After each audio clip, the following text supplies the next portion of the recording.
नमस्कार साथियों, सृष्टि क्लासेस के ऑनलाइन प्लेटफॉर्म पर मैं नितिन शर्मा एक बार फिर एक नई चर्चा के साथ हाजिर हुआ हूं दोस्तों। और अगर आप एक एग्ज़ाम की तैयारी करने वाले विद्यार्थी हैं और ख़ास तौर पर राजस्थान से संबंध रखने वाले हैं तो यह खबर आपके लिए बहुत महत्वपूर्ण होने वाली है। परंतु इसके साथ साथ आप लोगों ने इसके शॉर्ट्स कहीं 60 सेकंड का, कहीं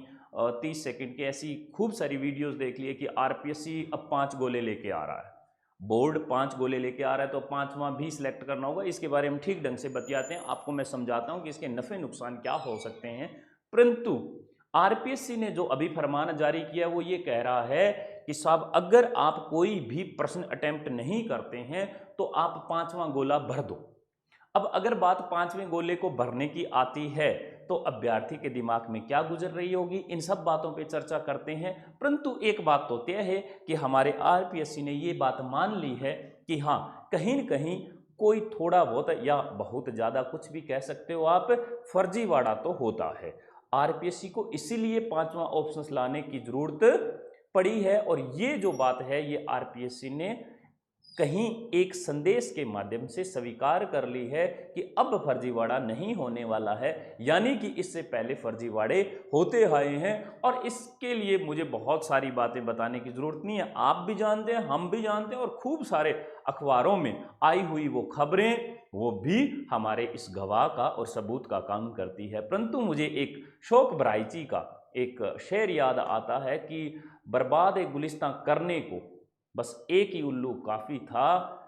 साख साख पे उल्लू बैठा, अंजाम गुलिस्तां क्या होगा।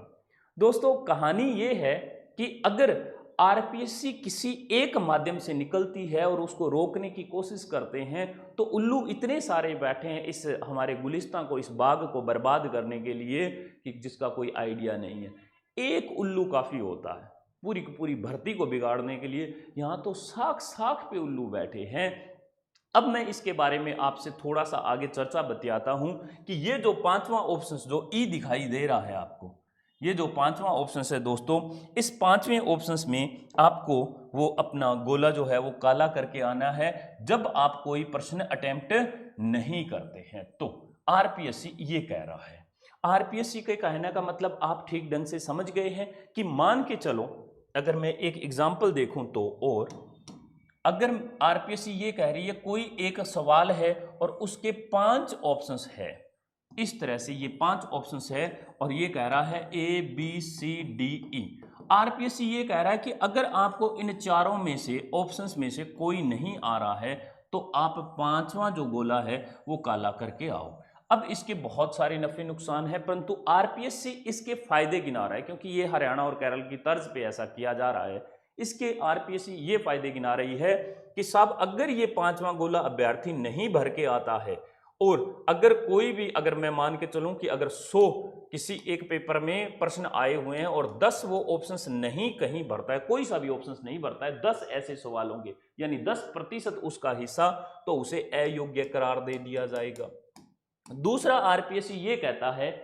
पहला तो मैंने बता दिया, दूसरा आरपीएससी ये कहता है कि एग्जाम पूर्ण होने से पहले जो एग्जाम लेने वाला इन्विजिलेटर होगा क्लासरूम में, कोई एक या दो अध्यापक या अध्यापिकाएं वहां पे होंगे, तो वो लोग इस बात का रिव्यू करेंगे कि आखिर उस बच्चे ने ये काला किया है कि नहीं गोला पांचवा, और उसने कुछ करा है कि नहीं। क्योंकि आरपीएससी ने ये बात मान ली है कि हाँ ओएमआर सीट खाली छोड़ी जाती है और फिर उसके बाद में साठगांठ होती है। ये बात अब आरपीएससी ने मान ली है तो इन्विजिलेटर चेक करेगा, बिल्कुल कर सकता है। परंतु इसके मैं कुछ एक और आपको तर्क देता हूं दोस्तों जो आप ठीक ढंग से पहले से जानते हैं परंतु मेरी बात से आप सहमत हो जाओगे। नंबर एक बात कि अगर मैं कहूं कि बच्चे के पास या अभ्यर्थी के पास समय का अभाव पहले ही था, अब अगर मैं बात करूं कि समय का अभाव तो इन 4 ऑप्शंस तक भी था, अब आरपीएससी ने पांचवा और डाल दिया तो उसके ऊपर मेंटली प्रेशर ये भी है कि मेरे पास समय कम है परंतु जाने से पहले मुझे उन सभी सवालों को जिनको मैंने नहीं अटेम्प्ट किया है उनमें मुझे पांचवा गोला भर के ही आना पड़ेगा, वरना मैं एग्जाम से पास नहीं हो पाऊंगा। ये बात उस बच्चे के लिए लागू होती है जो बच्चा ठीक ढंग से अपनी ईमानदारी से 1 डेढ़ 2 साल से तैयारी लगा हुआ था। क्योंकि जो लोग सरकारी नौकरी फर्जीवाड़े से लगते हैं उन्हें तो कबूतर का कै भी नहीं आता, और वो तो वैसे ही होते हैं जो OMR सीट खाली छोड़ के आते हैं। दूसरा, आरपीएससी ये कहता है कि हमारा ये जो चेक कर लेंगे, ठीक है, परंतु मैं उससे पहले हम बात करते हैं कि एक पुनर्विचार करने की संभावना जो है ना, पुनर्विचार करने की संभावना ये समाप्त हो गई है सर, ये समाप्त हो गई है। कैसे हो गई है समाप्त? अब मान के चलो कि आप किसी पेपर में बैठे हो और कुल 100 प्रश्न आए हुए हैं और 100 में से आपने 50 प्रश्न हल कर लिए और 20 प्रश्नों को आपने रिव्यू के लिए छोड़ दिया कि मैं लास्ट के 30 मिनट में इनको मैं पुनर्विचार करूंगा और मैं चेक करूंगा। अब उसमें से इस बच्चे के पास 2 ऑप्शंस होते हैं, क्योंकि 4 ऑप्शंस में से वो कोई A, B, C और D, अगर वो 4 में से कोई 2 तो उड़ा देगा और 2 बचते हैं, उनमें से किसी एक को टिक मारना पड़ेगा। तो उसकी कोशिश ये रहती है कि 30 में से मैक्सिमम मैं जितने हो उसके अटेम्प्ट करूं, क्योंकि ये एक रिस्क लेने वाला फेज ही उसका सिलेक्शन करवाता है, क्योंकि 2 तो उसने अपने विवेक से उसने हटा दिए। अब अगर उस बच्चे के पास पुनर्विचार करने की बात आएगी तो साहब उसके पुनर्विचार के साथ एक विचार और भी रहेगा कि अगर तेरे को कोई प्रश्न नहीं आता है तो तुम्हें ऑप्शन ई फिल करना पड़ेगा। अब वो बच्चा इस टेंशन के साथ ही एग्जाम में बैठेगा और इस स्ट्रेस की कहीं भी आरपीएससी को या जो भी इसके बारे में फायदे गिना रहे हैं उनको एहसास तक नहीं है कि समय का अभाव और पुनर्विचार की जो संभावना है वो अभ्यर्थी के एग्जाम टाइम में समाप्त कर दी गई है। अब उस अभ्यर्थी के वो संभावनाएं तो समाप्त हुई, परंतु स्ट्रेस एक अलग लेवल का बराबर चल रहा है उसके, कि अगर तेरे को नहीं आता है तो ई ऑप्शन सेट करना पड़ेगा। अब देखो नंबर 3 जो बहुत महत्वपूर्ण है, जिस उल्लू की मैं बात कर रहा था कि एक ही काफी होता है, फर्जीवाड़ा अगर होता है और फर्जीवाड़े में कोई फर्जी या कोई ऐसे डम्मी अभ्यर्थी आके बैठ जाते हैं तो साहब वो OMR तो पहले ही खाली छोड़ रहे थे, वो अब छोड़ देंगे क्योंकि उनकी तो सांठ-गांठ हो चुकी है। तो आरपीएससी ये कहते हैं कि साहब हमारा होगा एग्जाम चेक करने वाला, एग्जाम के दौरान जो टीचर होता है इन्विजिलेटर वो चेक कर लेगा। तो भाई साहब आरपीएससी में ही तो मनुष्य बैठते हैं और उस एग्जाम हॉल में ही मनुष्य हैं। जिस आदमी ने इतने बड़े लेवल पे इतना सारा जुगाड़ कर लिया तो वो क्या इधर जुगाड़ नहीं कर सकता? तो ये तो एक तरह का फेलियर नजर आ रहा है साफ सुथरे अगर देखें। और आरपीएससी ये कहती है इस बार आरएस में जुगाड़ लगा के देखते हैं, पहले अगर सब ठीक ढंग से होता है तो मामला दुरुस्त है, परंतु ये दुरुस्त नहीं होने वाला है, क्योंकि जिस आदमी का कोई जुगाड़ ऊपर बैठेगा वो तो इधर ही कर लेगा। है तो इंसान ही एग्जाम इन्विजिलेटर जो होता है उसको तो बहुत कम जुगाड़ में मनाया जा सकता है, ऊपर वाले तो ज्यादा में मानेंगे। वो तो बेचारा वैसे ही अपनी जॉब को लेकर, या मैं कहूं कि वो मारामारी में घूम रहा होगा, उसे तो बहुत कम क्वांटिटी में मनाया जा सकता है और वो मान जाएगा।